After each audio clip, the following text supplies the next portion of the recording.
Assalomu alaykum, hurmatli huzur ko'kchilar. Assalomu alaykum, Sharq Turkistonlik aziz qarindoshlar. Dunyo Uyg'ur qurultiyi tomonidan Amerikaning poytaxti Washingtonda tasdiqlangan Sharq Turkiston Uyg'ur televiziyasiga xush keldinglar. Men bugungi program riyosatchisi Farhat Yo'rinqashulaman. Oldi bilan men stansiyamizdagi barliq xodimlarga vakolatan hammanglarga Janob Allohdan salomatlik, xotirjamlik, baxt, saodat va barakat tilayman. Aziz qarindoshlar, sizlarga ma'lum bo'lgandek, Amerika bo'lsa dunyoning siyosiy, iqtisodiy va harbiy markazi. Shuning uchun Uyg'ur milliy harakatining Amerikadagi mavjudligi va taraqqiyoti Sharq Turkiston masalasini xalqaralashtirishda hayotiy ahamiyatga ega. Shundaqla milliy harakatimizning zo'rayishi va kuchayishi uchunmi hal qo'yish ahamiyatga ega. Keyingi yillardan buyon bo'libmi milliy rahbarimiz Robiya xonim Xitoyning zindonidan qutulib Amerikaga hijrat qilib chiqqandan buyon Amerikani markaz qilgan g'arb dunyosida Uyg'ur milliy harakati yildan-yilga, kundan-kunga kuchayib va zo'rayib bordi. Sharq Turkiston masalasini xalqaralashtirishda butun xalqimizni mamnun qiladigan g'oyat zo'r qadamlar bosildi. Uyg'ur milliy harakatining Amerikadagi taraqqiyot ahvoli butun xalqimiz yaqindan ko'ngil bilayotgan va jiddiy qiziqayotgan masalalarning biri. Şuna sizlarni bu jihatda texnik atrofli ma'lumotga ega qilish uchun Dunyo Uyg'ur qurultiyining Amerikada turishliq bayonotchisi Olim Sitov afandimni stansiyamizga taklif qilib suhbat ilib bordik. Tövanda bu vaqt ilib borgan suhbatimizga quloq solgaysizlar. Hurmatli huzur ko'ruvchilar, oldi bilan men bu qimmatli mehmonimizni sizlarga bir oldin tanishtirib o'tay. Mana bu afandim Dunyo Uyg'ur qurultiyining Amerikada turishliq bayonotchisi Olim Sitov afandim bo'ladi. Olim Sitov efendi sizlarga ma'lum bo'lsa kerak, bizning Uyg'ur milliy harakatimizdagi eng jangovar, eng munavvar, iqtidorli bizning yosh siyosiy faoliyatchilarimizdan biri. Olim Sitov efendi hozir qadar Uyg'ur milliy harakatida boshdan oxir nihoyat muhim vazifalarni o'tab kelgan. Masalan, 2004-yilda chaqirilgan tunji navbatlik Dunyo Uyg'ur qurultiyida Olim Sitov efendi Dunyo Uyg'ur qurultiyi ijro komissiyasining raisi bo'lib saylangan. Onundikin Olim efendi Dunyo Uyg'ur qurultiyining ait muhim vazifalarni qilyapti. Hozir ham baydab o'tgandek o'zi Dunyo Uyg'ur qurultiyining Amerika turishliq bayonotchisi. Shundaqligini Olim Sitov efendi hozir Amerika Uyg'ur birlashmasining Maun reislik vazifasini qo'shimcha yutyapti. Ham Robiya xonim endi birga xizmat qilib, Robiya xonimning butun safarlarida bevosita o'zi tarjimonlik qilib, Robiya xonimning qo'l tutulib, hozirgacha davomiylik taraqqiyot uchun bir kishilik kasb qo'shib kelyapti. Olim Sitov efendim o'zi Amerikada maxsus axborotchilikni, siyosat ilmini, shundaqla qonun kasbini o'qigan, ham o'zi hozir bu Amerikada o'zi rasmiy diplom olgan bizningki advokatlarimiz. Hurmatli Olim Sitov efendi, Allohga vaqtingizni chiqarib ziyoratimizni qabul qilganingiz uchun sizga stansiyamiz vakolatdan Allohga rahmat aytaman. Olim Sitov efendim bayim deb o'tdik. Keyingi mezgillardan buyon Amerikani markaz qilgan g'arb dunyosida Uyg'ur davosiningki kuchayishi favqulodda tiziladi. Ya'ni xalqimiz nihoyat mamnun. Masalan, bu keyingi bir qancha oy ichida sizlar keyin Robiya xonim g'amra bo'lib 2 qatim Yevropa ziyoratiga chiqilmish, mening bilishimcha bir oy ichida. Mana bu qatim yana siz Robiya xonim g'amra bo'lib bu Norvegiyadagi Nobel tinchlik mukofoti taqdim marosim qatnashish uchun yo'lga chiqish oldi turyapsizlar. Ondan keyingi bir oy ichida men buni yaqindan kuzatib kelyapman. Sizlar har kuni degidek, har hafta har kuni degidek bu Amerika Avam palatasi, Kengash palatasi, Tashqi ishlar ministrligi, shundaqla davlat ishlar ministrligi ziyorat qilyapsizlar, yuqori darajadagi amaldorlik ko'rishib, bu Sharq Turkiston masalasini ham Uyg'ur davosini yaqindan olib kelyapsizlar. Sizlarning bu ko'rishadigan, sizlarning bu davoni oladigan shaxslarningki derisimi yildan yilga yuqorilab beryapti. Sizce bularning hammasi bir tabiiy bir jarayonmi, tasodifiylikmi yoki belgilik bir tirishchilikning natijasimi? Rahmat sizga bugun meni alohida ziyorat qilganingizga. Hamda siz degandek, aytlikka Robiya xonim bilan ishimiz biz shu bu yilgi Nobel mukofoti marosimi qatnashqili. Ya'ni bu 10 dekabr kuni elib berildi Oslo shahrida. Shu safarga bormoqchi. Hamda bu bizning Uyg'ur davosining hamda Amerikada bunda bugungi kunda bir kuchayishi, bir yuqori bir darajaga yetishi albatta bir tasodiflik emas. Bu bizning bo'lib Robiya xonim chiqqan o'tgangi 5 yil mobaynida o'sha Amerikadagi barliq shu davoga bevosita aralashayotganlar bo'lsin va yoki kaynida turib iqtisodiy, ma'naviy jihatlarda yordam qilayotgan bo'lsin, hem Uyg'urning o'rtaq tirishchanligidan vujudga keldi. Rabia xanım durumundan chiqqan mabaynida albatta Uyg'ur masalasining mayli Amerikada bo'lsin, xalqaro bo'lsin, to'linishi nihoyat keng doiralik bo'ldi. Shu sababdan biz Amerikada mayli Amerikaning tashqi ishlar ministrligidagi yuqori darajalik erboblar bilan bo'lsin va yoki Amerika Congress, ya'ni davlat majlisidagi Avam palata, Kengash palataning a'zolari bilan bo'lsin, o'xshash bo'lmagan kishilik huquq tashkilotlari va Amerikadagi o'xshash bo'lmagan cho'ng komitetlar bo'lsin, ular bilan bo'lgan munosabatni bir qancha yil mobaynida nihoyat yaxshi o'rnatib oldik. Ham o'zimizning nihoyat bir xalqaro e'tiborga ega bir ishonchlik bir da'vogar ekanligimizni, ham kishilik huquq bir tashkilot ekanligimizni Amerikada bir tiklab oldik. Shu sababdan bu mayli Amerika hukumati bo'lsin, bu yerki tashqi ishlar ministrligi, davlat majlisi va yoki kishilik huquq tashkilotlari bo'lsin, o'sha bizning vatanda, ya'ni Sharqiy Turkistonda har qanday bir ish yuz bersa, ular oldi bilan bizdan nima bo'ldi, qanday ishlar bo'lyotdi deb bizning maydonimizni so'raydi. Ham shuning asosan mayli muxbirlar axborot bersin, mayli ba'zi komitetlar shu to'g'risida dokladlar yozsin va yoki isbot berish yig'inlari ochsin. Ular asosan bizga uchur jihatda bizga tayinda biz degan gaplarni ishindi. Biz yo'llagan uchurlarni qabul qildi, ham shu asosda ish qildi. Ondan sırt hamda bu Amerikadagi bu bizning da'vorimizning darajasi haqiqatan nihoyat yuqori bir darajaga yetdi. Bu yetdi deganimiz masalan hamda bu Amerikadagi shu nihoyat cho'ng xalqaro yig'inlarga, bo'libmi tashqi ishlar ministrligi cho'ng yig'inlarga bizni alohida taklif qildi. Masalan shu Amerika tashqi ishlar ministrligining shu 10 dekabr kuni, ya'ni shu Nobel komitetining shu tinchlik mukofotini berish munosabati bilan bir cho'ng kishilik huquq yig'ini ochilmoqchi. Buning Rabia xonimni, meni, Ömer Qanat va musharga bizning da'vogarlarimizni taklif qilgan. Ammo Rabia xonim bilan men shu Norvegiyadagi bu Nobel tinchlik mukofot murosimiga qatnashmoqchi bo'lganligimiz uchun biz albatta bu Amerika tashqi ishlar ministrligidagi bu yig'inga qatnasha olmaymiz, nihoyat afsus. Ammo shunday bo'lsa-mu, bu nihoyat hamda Uyg'ur davosining Amerikada onun sır xalqarada nihoyat bir yuqori darajada bo'lganligini tushuntirib turdi. Olim efendim, siz ilgari bu Amerika Uyg'ur birlashmasininki raisi bo'lib vazifa o'tagansiz. Bu Amerikada hozir masalan bizningki boshqa ellarda yashayotgan qarindoshlarimiz bu nuqtani aytqizdi. Hozir Amerikada nechilik Uyg'ur va bu yerdagi Uyg'urlarningki bu Uyg'ur milliy harakatiga, Sharq Turkiston milliy harakatiga qiziqishi, ularning qo'llashi qanchalik bu haqda birazroq ma'lumot berib o'tgan bo'lsangiz. Albatta, bizning Amerikada hamda oldi keyni bo'lib 1000 yoki undan sal ortiqroq Uyg'ur bor deb qaraymiz. Hamda bu Amerikaga kelgan Uyg'urlarning ko'p qismi asosan shu Washington, ya'ni Washington deganimiz Washington, Virginia, Maryland ikki shtat o'sishga olgan, ham Amerikaning poytaxtini o'sishga olgan 3 ya'ni ko'rsatdi. Mutlaq ko'p qism Uyg'urlar 300 yaqin shaharda yashaydi. Hem yani bir kısım Uygurlarımız New York, New Jersey atrafında yaşaydı. Yani köp kısım Uygurlarımız Kaliforniya tarafta, yani Los Angeles, San Francisco degende, Texas'ta mı bir kısım Uygurlar yaşaydı. Ondan sonra Amerika'dan o'xshash bo'lmagan shtatlarga Uyg'urlar taralgan. Hem Amerikada 50 shtat bo'lganlik uchun aytdi, cho'ng bir davlat bo'lganlik uchun 1500 odam degan aytdi bir oz sonli odamda. Shunda bizmi Uyg'urlar shu qolgan millatlarga yoki bo'lib shu o'zimizning Turkiya qarindoshlarimiz selishtirsak, Amerikadagi eng siyosiy jihatda aktiv bir soni oz bo'lsin aytdi, aktiv bir xalq Amerikada. Amerikada abayda o'tib ketgandek bizning siyosiy ta'sir doiramiz nihoyat kuchli.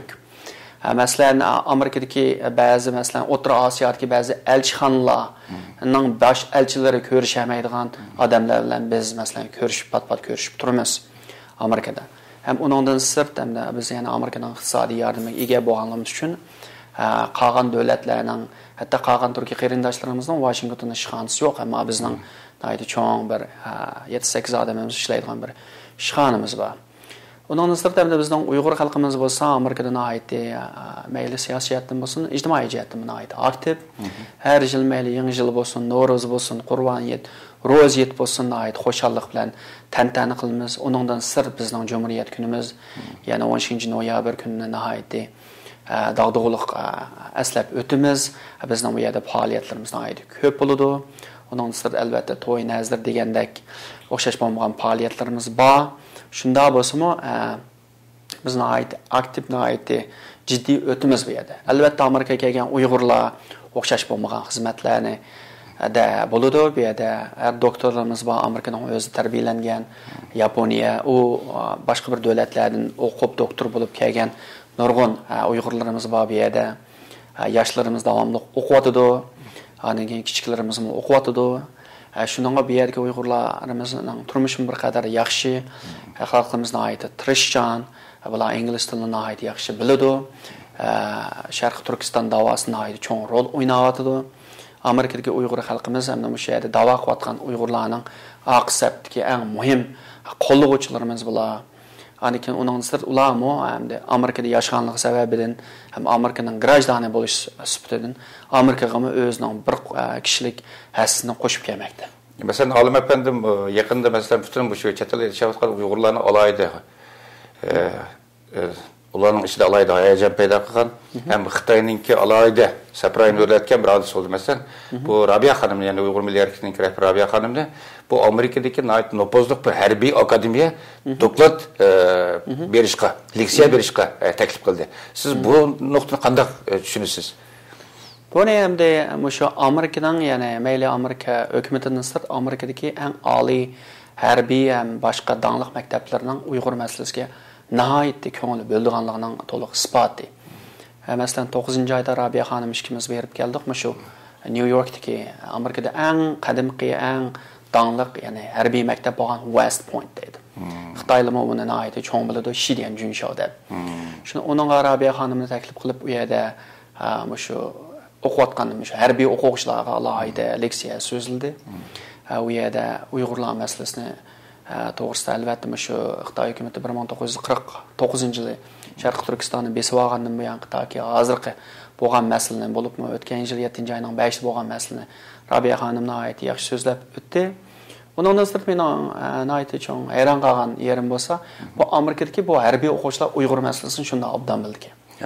Ondan keyin ular nihoyatda inchkilik savollarni so'rdi. Bu odatdagi bir mandalam Uyg'urni anglab qolgan bir adamlar emas. Şunun ona nihoyatda hayron. Yaxshi biladi ekanda Uyg'ur masalasi. Nihoyatda yaxshi. Bunun Amerikaning harbiylarimi nihoyatda Uyg'ur masalasini nihoyatda birisi qattiq havas qilgan, yana birisi nihoyatda yaxshi bildi-ki, adigi nihoyatda yaxshi tadqiq qilibdi. Ularning so'rgan savollari haqiqatan bir iliqi. Odatdagi ko'chada bir Uyg'urning anglab qolgan Xitoyning arabida yashaydigan bir osonlik millat deydigan hukum yo'q. Uyg'urlarning yaqin zaman tarixini Xitoyning besib kirganligini, Xitoyning qattiq qo'llab bilan Uyg'urlarni bostirayotganligi, hatto o'sha 7 oyning 5 masalasini nihoyatda yaxshi bildi. Shuning qarab men nihoyatda hayron qoldim. Lekin yana bir tarafdan biz nihoyatda xo'shal bo'ldik Amerika siyosiyonlaridan, ya'ni xalqidan sirb Amerikaning harbiylarining Uyg'ur masalasiga qattiq qiziqdiganligini ko'rib keldik. Mesela bu Amerika bilan Xitoyning munosabati izchil turda bir xil davolg'ish, egizpas bo'lib kelyapti.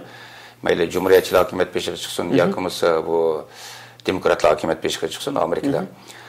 Bazı yaxşılanıp, bazı naçarlaşıp. Bu mesela bu Amerika bilen Xitoyning munosabatlar favqulodda yaqin bo'lgan mezgillarda buningki bu Amerikada ilib berilayotgan yani sizlar Rabia Hanımning rahbarligida ilib berilayotgan bu Uyg'ur davosining bu yerdagi taraqqiyotga bir ta'sir, salbiy bir ta'sir ko'rsatdimi sizlar bir besimiz qildinglarmi bunda bir vaqtlarda? Ya onda bir besimmi his qilmadik hamda Amerika bilan Xitoyning munosabati nihoyatda murakkab bir munosabat. Amerika bir demokratik davlat, Xitoy bir diktator davlat. Amerika albatta bir kapitalizmni asos qilgan, ya'ni bozor egiligini asos qilgan bir kapitalistik davlat. Xitoy ham hamda garchi o'zi jungochi sotsializm deb o'zining xalqini, bizning xalqimizni ham dunyoni aldab yurgani bilan umumiy bir bozor egiligi asosli bir kapitalistik bir davlat hozir. Şu an ikki davlatning iqtisodiy chambarchas bog'langan.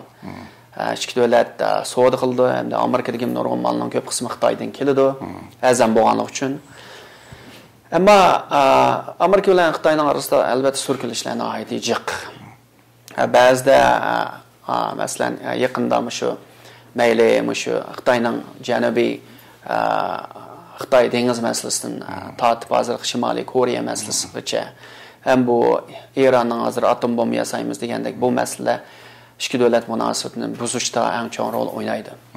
Albatta ikki davlatning iqtisodiy manfaati bir, Amerika Xitoydan pul topamiz deydi, Xitoy Amerikaning dollarini topamiz deydi. Shu sababdan ikki davlatning iqtisodiy munosabati kuchli.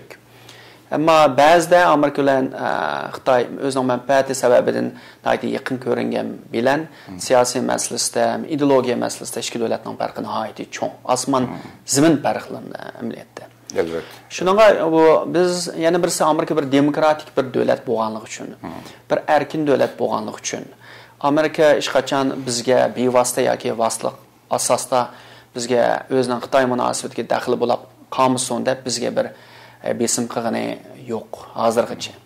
Amaliyotda biz bilimimizni aytaylik, bizga kelayotgan barliq iqtisodiy jihatga yordam faqat Amerikadan kelyapti.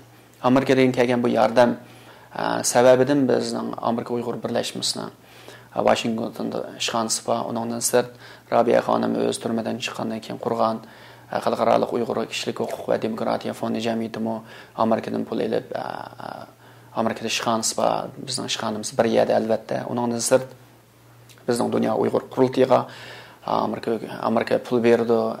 Xalqaro Uyg'ur yani qalamkashlar jamiyati bor, ularga pul berdi. Buning pulning hammasi ya'ni Amerikadan keladi. Amerika hech qachon bu pulni azaytgani yo'q, har yili ko'paytmoqda. Amerikaning iqtisodining nachar bo'lishiga qaramay, shuningga biz hech qanday bir besim his qilmadik. Ya'ni birisi hamda Xitoy hukumatı o'zindan beri bo'lib o'tgan yil 7-oyning 5dan keyin Amerika hukumatiga besim ishlatib, Robiya Qodir xonimning barliq harakatini to'xtat, bu pulni to'xtat. Robiya Qodir xonim bizga va'da berib chiqqan. Siyosiy faoliyatga aralashmayman deb. Ammo chiqib olgandan keyin buni butun Amerikaning ichi sirtidan, ya'ni xalqaroning amiyariga berib, bizning ichki sirlarimizni oshkorlayotdi, bizni ochiq oshkora tanqidlayotdi. Bizning davlatimizga ya'ni qarshi ko'rsatib, bo'lginchilik qilyapti. Sizlar uni oldini olishinglar kerak degandek yo'lsiz talablarni o'tirib qo'ygan bo'lsam, Amerika hech pisand qilmay, yana Robiya xonimning Dünya Uyghur Qurultiyining Amerika Uyg'ur birlashmasining ham xalqaro Uyg'ur demokratiya fondi jamiyatining harakatini hech to'sg'ini yo'q. Biz Amerikaning ishidan emas, butun dunyoning har qaysi joylarida keng ko'lamli siyosiy faoliyat olib beryapmiz. Mesela olim efendim, siz bu Amerika'da maxsus bu qonun o'qigan advokatsiz hozir Amerika'da. Hakikaten hem de Amerika'nın şaraitida advokat bo'lish hakikaten zo'r bir ish. Tabriklayman bu munosabat bilan sizni. Rahmat sizga. Istansız vakaltan. Olim efendim, mesela hozir bu Amerika'da bu Uyg'ur davosini, Sharq Turkiston davosini olib berishda biz qonun jihatdan bir qandaq cheklamalar bor masalan. Bu jihatda qonun jihatda qandaq foydalanish tegishli qandaq bo'shliqlar bor. Bu jihatda bir ma'lumot berib o'tgan bo'lsangiz. Albatta, Amerikada endi Uyg'urlar to'g'risida toki hozirgacha bir qabul qilingan bir qonun yo'q. Amerikaning davlat majlisi masalan Uyg'ur qonun loyihasini hozirgacha o'tirib qo'yib boqmadi. Endi Xudoyim buyursa, yaqin kelgusida, balkim kelgusi bir vaqtlarda o'tirib qo'yib qilish mumkin.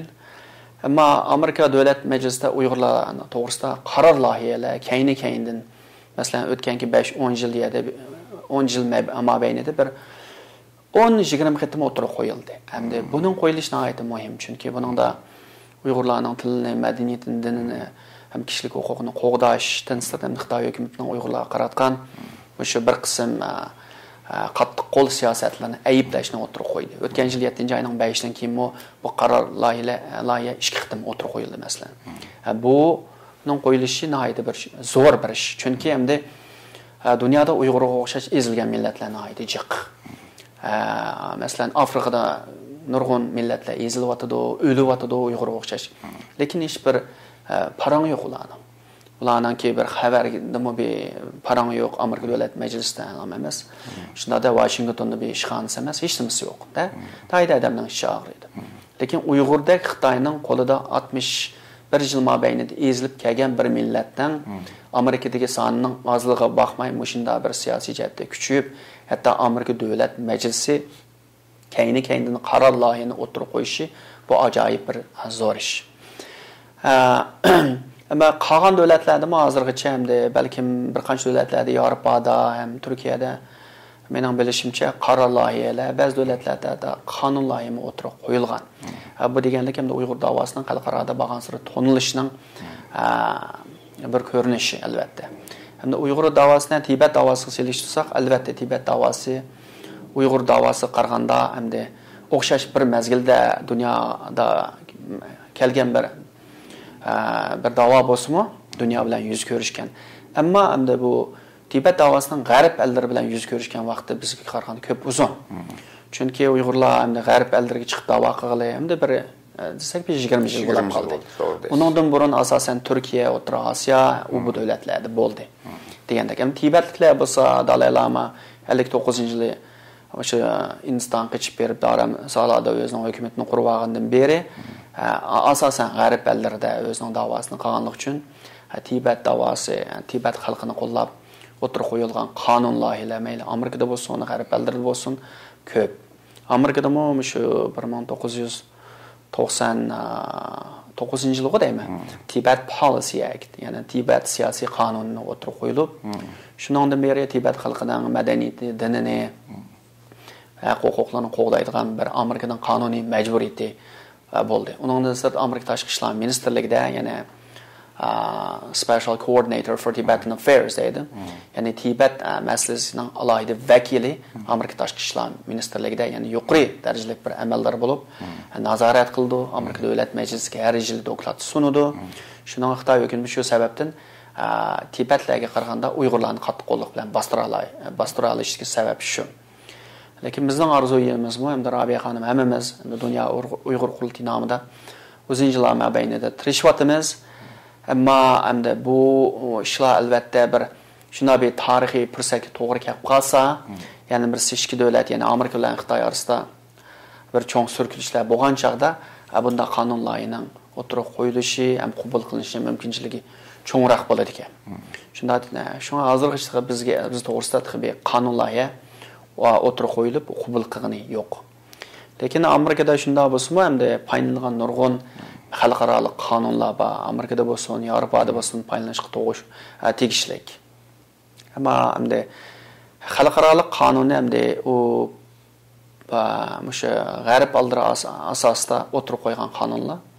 Ammo u xalqaro qonun bo'lgan bilan uni ijro qilgan bir harbiy kuch yo'q bo'lganligi uchun xalqaro qonundan paylanishni aytdi tez, ham uni ijro qilishni aytdi tez masalan.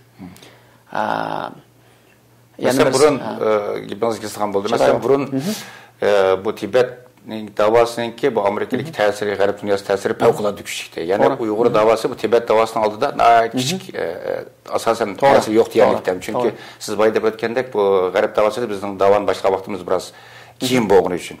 Ama yakında ben dikkat kıldım. Mesela ötkende ben bu kurultayınınki sizler bilen, kurultayının bazı meseleleri bilen bu Amerika Kengeş Palatası da bu Xitoyning kişi hukuk vaziyeti hakkında e'lon qilingan dokladninki rasmiy e'lon qilingan munosabat bilan bir muxbirlarni kutilish yumaloq usta yig'in chaqirgan.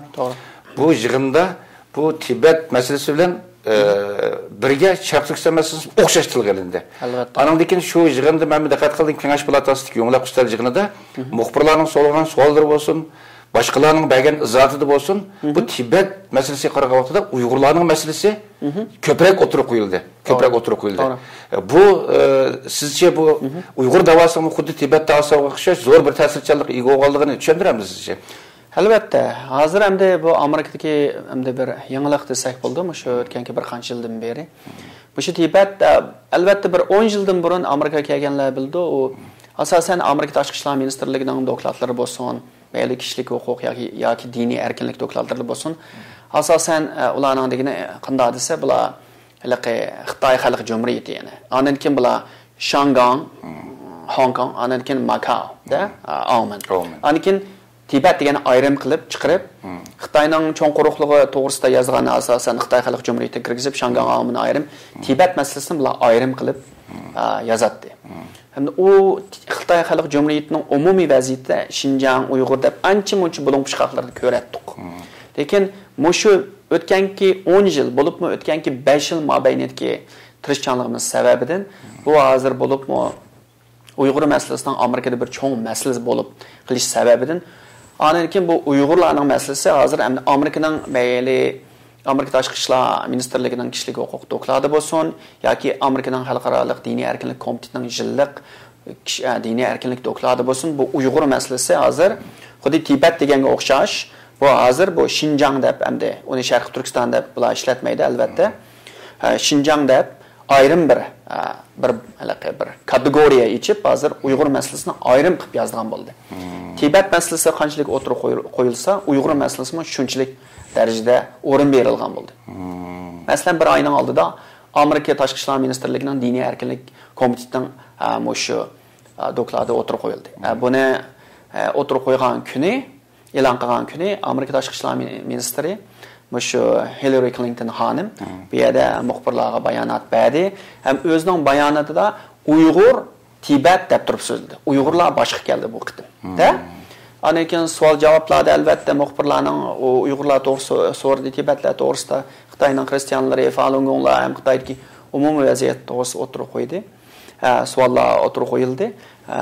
Lekin bu Uyg'ur masalasi Amerikada Tibet masalasi nari bo'lsa, Uyg'ur masalasi o'rtaq qo'yilgan bo'ldi. Yana birisi Uyg'ur masalasi bir yangi masala bo'lganligi uchun Uyg'ur masalasiga bo'lgan havas, Uyg'ur masalasiga bo'lgan qiziqish hozir bag'ansir Tibet masalasidan besib tushyotdi. Chunki Tibet masalasi azaldan bor bir masala. Hamma muxbirlar, hamma amerikaliklar asosan biladigan bir masala. Tibetda hamda bir yangiliklar jiq yo'q. Hamda nurg'un yangiliklar bo'lib o'tgan yil 7-oyning 5-i Uyg'urlar bu kutilmagan bir masala bo'ldi bu g'arbda.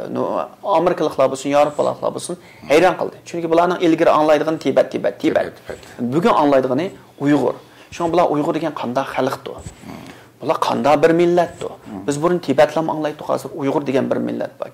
Bular ajab qo'rqmay Xitoy qarshi tura oladigan. Xitoy degan bu g'arbda hozir iqtisodiy Xitoyning yo'g'ongan siri Xitoy degan anda yo'g'onab ketdi, kuchlanib ketdi. Ketgan tusi bu qanday bir Uyg'urdek bir ojiz xalq, ya'ni Xitoy qo'rqmay mushata olaydi degan bu narsa bularga zo'r bir qiziqish paydo bo'ldi. Yani bir mesela chatlardagi qarindoshlarimiz qiziqib qolgan bir nuqta bor. Mesela bu 5-yo'l Urumchi qirg'inchiligi ekan. Bu turli yo'llar bilan, turli usullar bilan bu shu chatlarga bo'lib g'arb davlatlarga chiqib, bu siyosiy panaltidagi Uyg'urlarning soni nayib ko'payib demdi. Chunki Sharq Turkistonda harakatda shunday zo'r siyosiy hodisalar bo'lgan vaqtda bir to'lqin ko'tarildi mesela. Xuddi 5-fevral g'ulji vaqasidan keyingiga o'xshash. Hozir mesela benim kuzatishimcha Amerikaga kirib siyosiy panallik tilovat qildim. Uyg'urlarning sonining biroz ko'payganligini his qildim.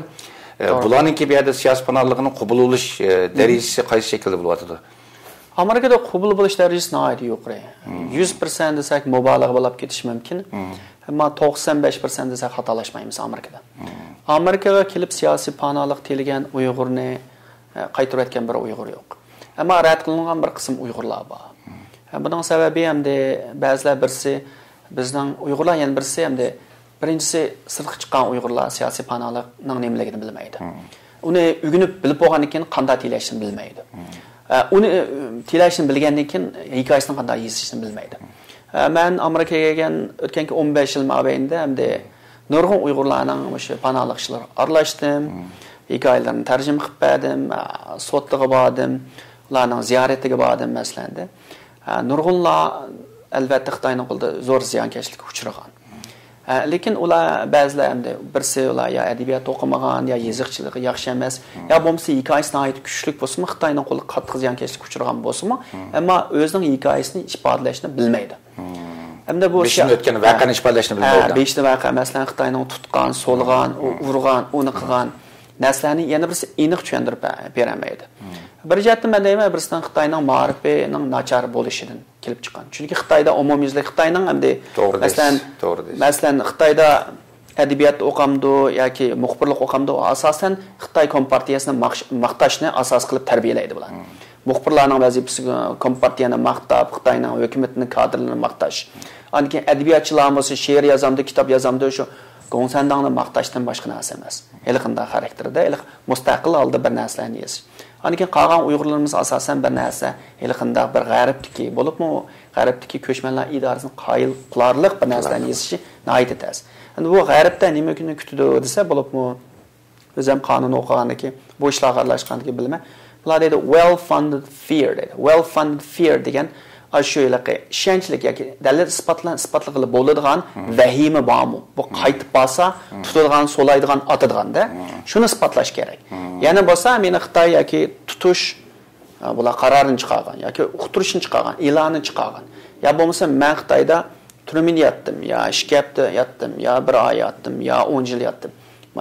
Mançıncı ayının mançıncı günü, mançıncı ayının mançıncı günü yattım. Ma türmede yattım. Manda sakçı tuttu. Mesela manda sebepten tuttu. Bu neslenin hepsini iniq yazış gerek.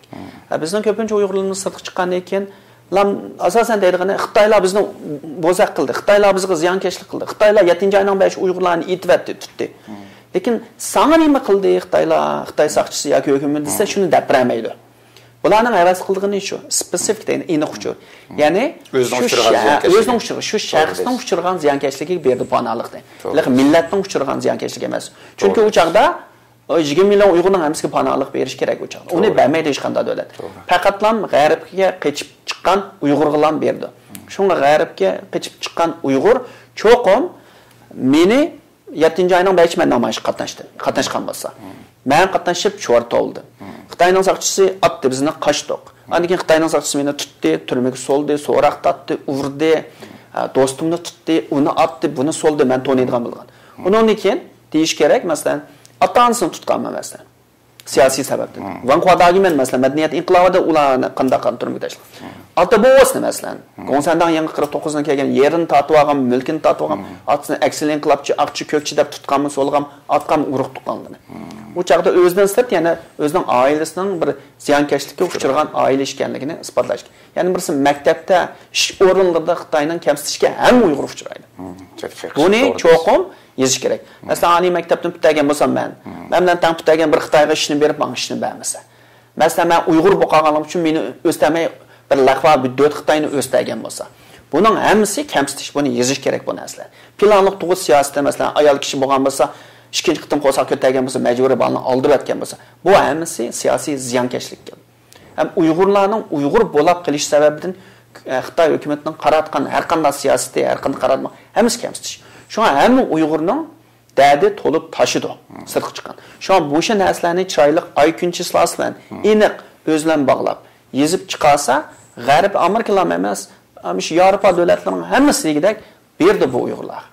Ya'ni birisi bizning ba'zi Uyg'urlar hamda chiqib bular ba'zilar hamda bir hisobda fursat parastlik qildi. Chunki nima desa, bular chiqqandan keyin qarab ba'zi Uyg'urlar siyosiy panolik delash osonki, men bundalar hech kim huquqatmay o'zimlam siyosiy panolik telib Andan keyin bu Xitoylardan degandek bu bo'lginchilarni o'zimni tortib, jim kunimni ko'tarib, shu yani grajdanni berib, ya'ni berib vatanga berib qaytib kelma deb shu ham xiyol qildi.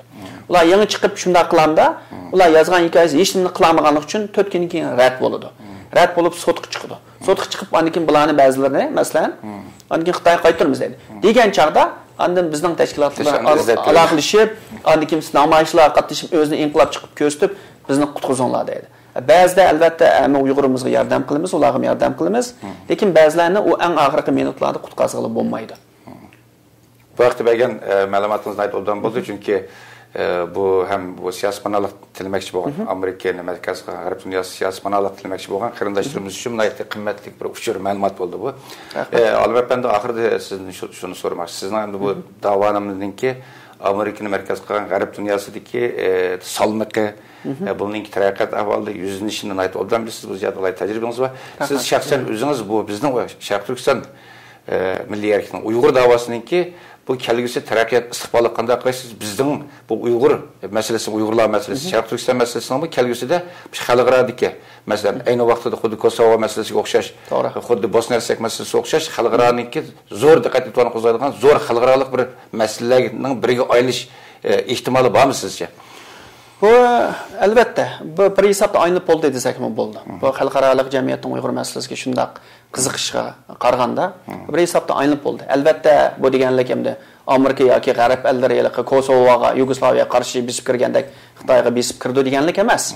Lekin Uyg'ur masalasi haqiqatan xalqaro bir masalaga aylanib bir cho'ng masalaga. Hozir masalan Amerikaning tashqi ishlar ministrligi ham Yevropa birligi ham Yevropaga o'xshash bo'lgan G'arb ellarining har yili Xitoy bilan bir qitimdan va kishilik huquq dialogi bor. Bu dialogida bular Uyg'ur masalasini nihoyatda cho'ng bir masala sifatida o'tirib qo'ydi Xitoyga. Ham Xitoyning beshini og'ritayotgan eng cho'ng masalaning biri bu. O'tgan yil 7-oyning 5-dan keyin bu Xitoy hukumati o Tibet masalasi bir kichik masala Xitoy uchun. Garchi G'arbda Tibet masalasi bir cho'ng masala bo'lsa-mu, Xitoy uchun Tibet masalasi, Tayvan masalasi bir kichik masala. Uyg'ur masalasi eng cho'ng bir masala bo'lib qoldi. Buning sababi albatta Sharq Turkistonning yer ko'lami Xitoyning 1/6 qismi. Uningdan sirt Xitoydagi eng jiq boyliqdan hamsi Sharq Turkistonda. Mayli neft bo'lsin, tabiiy gaz bo'lsin, oltin bo'lsin, uran bo'lsin, Xitoyning hozir haliqi kam uchraydigan metallar, minerallarning hammasi bizning vatanda. Bu bitmas, tugumas bir boyliq, bir boyzimin bu. Xitoy buningdan quruq qolsa, hozirgi iqtisodiy taraqqiyotini quruq qoladi, hamda Xitoy kompartiyasi o'rilib tushishi mumkin. Shuningga o'tgan yil 7-oyning 5-i shu sababdan Xitoy hukumatı qo'lda bir elibning sunuq yo'q bir Uyg'urlarga qaratib o'q chiqarishga sabab shu. Chunki Xitoy qo'rqib ketdi. To'g'ri. Hamda bu bir darajada bir tarafdan bu, da. Yana birisi hamda bu Xitoy hukumatimi 7-oyning 5-dan keyin hamda bir bunchalik bir cho'ng voqea bo'lganki bir o'yg'inib, to'xtabdi biz ba'zi siyosatlarimiz xato bo'lishi mumkin, biz o'zgartaylik. Masalan, til siyosati bo'lsin, planliq tug'ut siyosati bo'lsin, Uyg'urlarning qizlari majburiy ishga aktiv siyosatlari bo'lsin. Bu siyosatlarni biz bir qism bekor qilaylik, to'xtataylik, anki aslataylik deyishning o'rniga bu yil 5-oyda Beijingda ilib borgan, yana Hu Jintaoning yetakchiligi ilib borgan bu yig'inda Uyg'urlarning millat sifatida yo'qotishining sur'atini tezlaylik degan qaror bo'lagan. Tilni yo'qotaylik, dinni yo'qotaylik, milliy kimligini yo'qotaylik, madaniyatni yo'qotaylik. Qashqani masalan butunlay chiqib bo'ladi. G'ojini chiqyotdi, Qarmayni chiqyotdi, Maydaqni chiqyotdi. Uyg'ur o'qituvchilarning hammasini haydayotdi, Xitoylarni tiqyotdi. Bu butun bir millatni sistemalik holda hozir shu cultural genocide, madaniy qirg'inchilikni ilib boradi. Uyg'urlarning madaniyatini Uyg'ur deganni o'lchasak, garchi bular Yevropalik o'xshash chiroyi bizga o'xshasmi, bular hatto'gin ismini Wang Zhang, Tang deb o'zgartib, Xitoy so'zlaydigan, Xitoycha o'ylaydigan, Xitoycha po'jangiz yetib banshiriydigan bir millatga aylansa, bularmi bizning Xitoy millati bo'ldi degan mushu suratni tezlatdi bular o'tgan yil 7-oyning 5-i bo'lib, mushu 5-oydan keyin buning eng cho'ng sababi Uyg'ur masalasining bir xalqaro masala bo'lganligi sababidir. Yana birisi bular Kosovodek bir masala bo'lib qilishning oldini olish uchun mushu razil siyosatlarni o'tirib qo'yib, Uyg'urlarni bir millat sifatida yo'qotib savotdi. To'g'ri. Hurmatli olim efendim, qimmatli vaqtingizni chiqarib bergan bu atrofli ma'lumotingiz uchun istasımızın vakalatan, şimdi televizyon görüşümüz vakalatan alayda sizge rahmet aytaman. Elbette siz bilan bundan keyin yana boshqa temalar haqida davomimizningki yuzlanishi haqidagi boshqa temalar haqida siz bilan davomli yana suhbat o'tkazishtirishimiz sizga alayda rahmat aytaman. Rahmat. Sizga tashakkur Farhod efendim. Rahmat.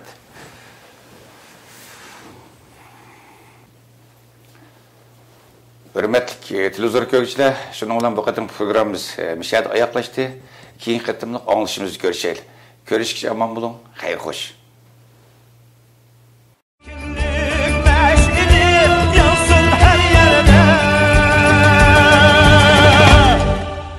Yansın her yerde